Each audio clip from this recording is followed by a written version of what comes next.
Olá, pessoal, tudo bem? Hoje a gente vai mergulhar no coração da nossa Constituição para entender o artigo 3º. Sabe, dá para pensar nele como se fosse a declaração de missão oficial do Brasil, sabe? Aquelas metas grandiosas que deveriam guiar tudo que o país faz. Mas antes da gente começar a desvendar tudo isso, aquele pedido super rápido, mas que ajuda demais. Se esse assunto parece importante, já clica aí no curtir, segue o canal e compartilha. É assim que a gente faz essa discussão chegar para muito mais gente. Então, vamos lá. Para começar, uma pergunta. Alguém já parou para pensar qual é, a lista de tarefas oficial do Brasil? Não estou falando de um plano de governo, que a gente sabe que muda de tempos em tempos. Estou falando do grande projeto de nação, aquele que está lá cravado na nossa lei maior. Pois é, essa lista existe. E ela está bem ali no artigo 3º da Constituição. E olha, isso não é só um texto de lei, não. É muito mais. Funciona como uma bússola mesmo, que aponta o caminho, o norte para tudo que o governo faz. Para as leis, para as políticas públicas, para tudo. Beleza! E o nosso roteiro de hoje é esse aqui. A gente vai passar por cada um desses objetivos para entender o que eles querem dizer na vida real, na prática mesmo. Então, vamos começar com o panorama geral. Pensa assim, o artigo 3º define 4 grandes pilares. São eles que sustentam todo o projeto de país que a Constituição de 88 desenhou. Olha aí, são eles. Parecem frases curtas, né? Mas cada uma tem um peso, assim, gigantesco. É um universo de debates, de ações por trás de cada uma. E o que a gente vai fazer é justamente explorar como o Supremo, o STF, interpreta isso e ajuda a transformar essas palavras em realidade. Vamos ao nosso primeiro pilar. A palavra solidariedade pode até soar meio abstrata, né? Mas na prática, ela tem consequências super concretas na vida da gente. Vamos ver como? O texto da lei é esse aí, bem direto. Construir uma sociedade livre, justa e solidária. A palavra-chave aqui é construir. Reparou? É um verbo que indica a ação, né? É uma tarefa que nunca acaba, tanto para o Estado quanto para toda a sociedade. E quer um exemplo perfeito de como isso sai do papel? A lei do passe livre para pessoas com deficiência. Quando o STF foi analisar essa lei, a ministra Carmen Lúcia disse exatamente isso, que essa política torna real o objetivo de uma sociedade solidária, porque garante inclusão. Ou seja, a solidariedade deixou de ser só uma ideia e virou um direito concreto, palpável. Outro exemplo poderoso? A nossa Previdência Social. Já parou para pensar por que quem está trabalhando hoje contribui para a aposentadoria de quem já se aposentou? A resposta do STF é essa: princípio da solidariedade.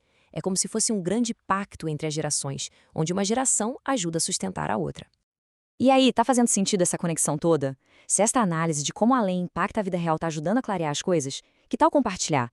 Manda pros amigos, joga no grupo, levar esse tipo de conhecimento para mais gente é o que a gente busca fazer aqui e, nossa, ajuda demais o nosso trabalho a crescer. Bora para o segundo objetivo. Olha, falar em desenvolvimento nacional hoje em dia é bem diferente do que era, 50 anos atrás. A visão mais moderna que o STF adota é a de que precisa haver um equilíbrio. Crescimento econômico? Sim, mas junto com o lado social e, claro, o ambiental. Na Constituição, tá lá bem simples: garantir o desenvolvimento nacional. Parece fácil, né? Mas a pergunta que vale 1 milhão é: que tipo de desenvolvimento a gente está falando? E é aqui que o STF entrou com uma visão assim, fundamental. O tribunal bateu o martelo. Um modelo de desenvolvimento que simplesmente ignora os povos indígenas, que passa por cima de suas realidades, não é o desenvolvimento que a Constituição defende. Então, o ponto central é esse. Para a nossa Constituição, o desenvolvimento nacional tem que ser sustentável. E o que isso quer dizer? Quer dizer que ele precisa incluir a realidade indígena, como diz o STF, e buscar aquele justo equilíbrio entre as exigências da economia e as da ecologia. Não dá para separar uma coisa da outra. Agora, a gente chega no terceiro objetivo, e esse talvez seja um dos mais urgentes e desafiadores para nós. Aqui, a Constituição não pede, ela manda.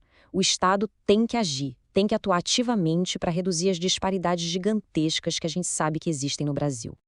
A linguagem usada aqui é muito forte. Olha só, erradicar a pobreza. Não é diminuir, é erradicar e reduzir as desigualdades. Não é uma sugestão, é uma ordem. E vale notar também que o texto fala especificamente das desigualdades regionais, o que é super importante num país com o tamanho do nosso. Tá, mas como o Estado faz isso na prática? Esse quadro dá um exemplo bem claro que foi validado pelo STF: usar impostos para diminuir a desigualdade. O governo criou alíquotas diferentes de IPI para o açúcar de cana para quê? Para beneficiar e incentivar a produção nas regiões menos desenvolvidas do país. Isso mostra que imposto não é só para arrecadar dinheiro, é também uma ferramenta para cumprir um objetivo da Constituição. E, finalmente, chegamos ao nosso quarto e último objetivo. Esse aqui é um princípio bem amplo, que funciona como um verdadeiro escudo contra qualquer tipo de preconceito e discriminação, sempre buscando a igualdade.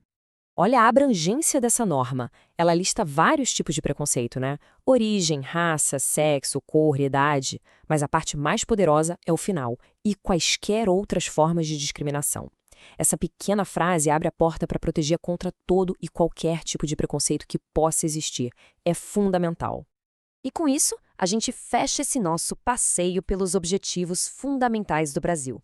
E fica a reflexão, né? Conhecer esses objetivos é, com certeza, o primeiro passo. Mas, diante de tantos desafios, a grande pergunta é: como é que a gente, como sociedade, pode ajudar a acelerar o cumprimento dessa missão que a própria Constituição nos deu?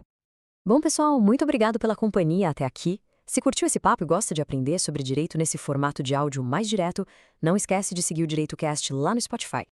E só um último lembrete. Deixar o like parece uma coisa pequena, mas é uma das melhores formas de apoiar o nosso trabalho. Ajuda o conteúdo a chegar para mais gente e é, de verdade, muito importante para nós. E, claro, para quem prefere o formato em vídeo, é só procurar por DireitoCast no YouTube ou no TikTok. Um abraço e até a próxima!